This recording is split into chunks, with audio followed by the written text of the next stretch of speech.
ملګرو سلامونه. هی روژه ده، داسې 12 بجې به یې زه راغلم، ګلرنګه مې را په مخه کړې د بازار تر کلي ده، ساده ساده ماحول ده، خوړ بازارونه خېټه پټه کزویه، دا ډېره مزه کوي. راحیل زما خوری دی، څه شو راحیل دا دی، او انشال زما خورزه ده، دا د اینه اولاد دی، اینه زما مشره خور ده. چې رالمه نو انشال را منډه کړه، وی د راحیل پوزه ماته شوې ده، راحیل ته وښیه پوزه، نو راحیل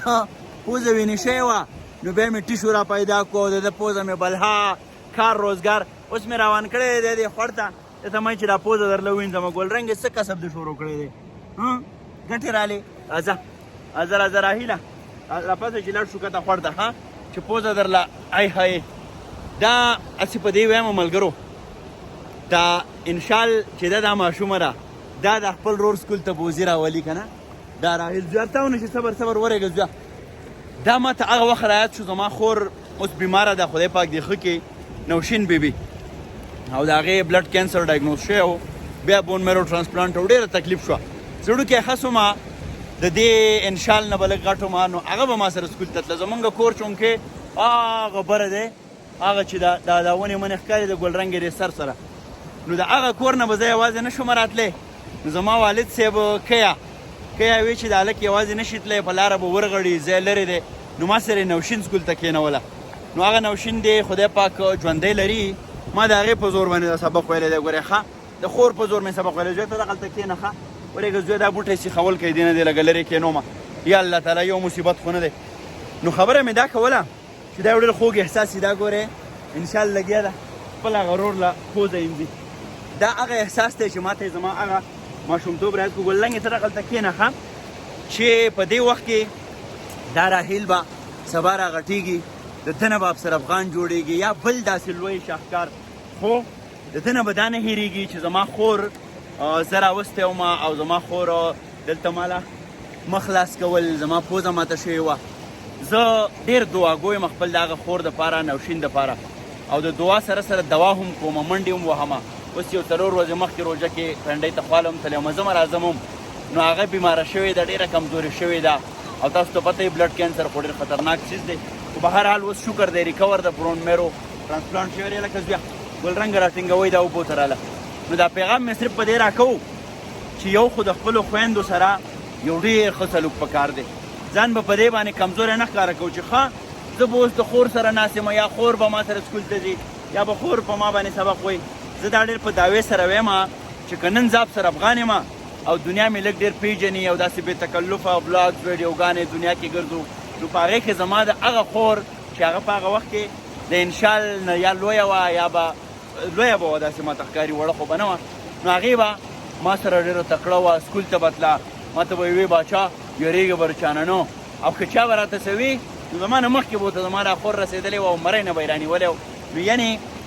زما نه مشره وه، زه پرې ډاډ ومه. نو نن چې ما راحیل او ورسره انشال ولیده، ما ته نیغ هغه احساس راوټوکېد. خدای خبر چې تاسو ته به هغه احساس ما هغسې در رسولی که نه به په یو ځل بیا په دې پوره پښتنو باندې غږ کومه چې دا که ګلرنګه ده، دا که راحیل، که انشال، که نورې ماشومانې دي، په دیو باندې سبقونه ووایئ، دیو د تعلیم په کالو باندې ښایسته کوي. ما تاسو ته ووایې چې زما هغه خور هغې په خپله هم بی کړی دی، د هغې د هغه مرستې ډاډ په زور باندې زه افسر افغان شوی یم.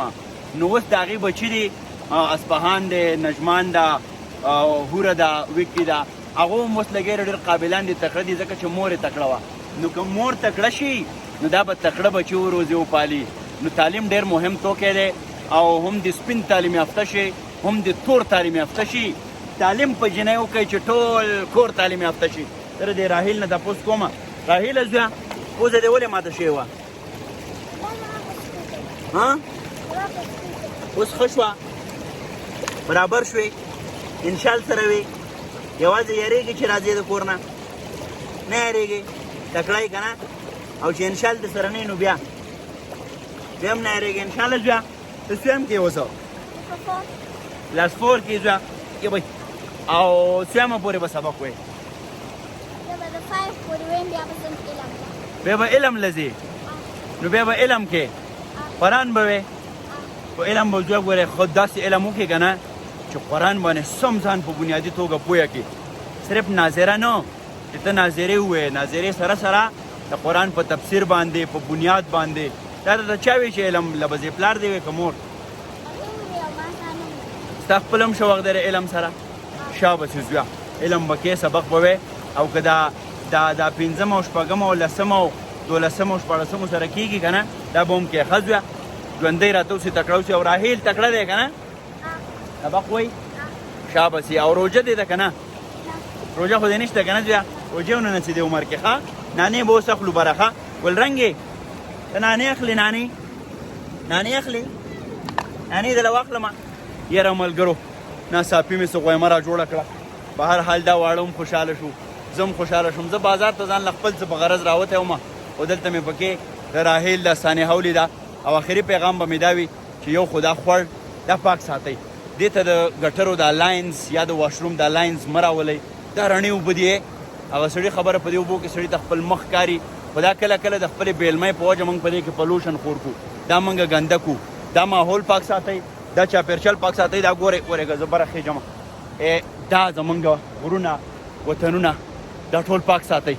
دا سپین سر که واورې پاکې وي پاکې اوبه به راځي چې اوبه پاکې وي فصل به پاکي چې فصل پاکي صحت به پاکي چې صحت پاکي ذهن به پاکي او داسې به معاشره ترقي کوي هی روژه په خوله ستړی شومه خو د دې پښتون افغان وطن دپاره هر مدام به پیغام ورکومه او د تعلیم نه واله د ماحول د پاکۍ پورې د سټیزن جرنالیزم نه واله د شعر د ټپې پورې چې څه رانه کېږي د ضلع شانګلې له لوڼۍ د سرګي نواز آباد نه بلاک پای ته رسي ګلرنګ هم په جړه شو د الله په امان زوی درله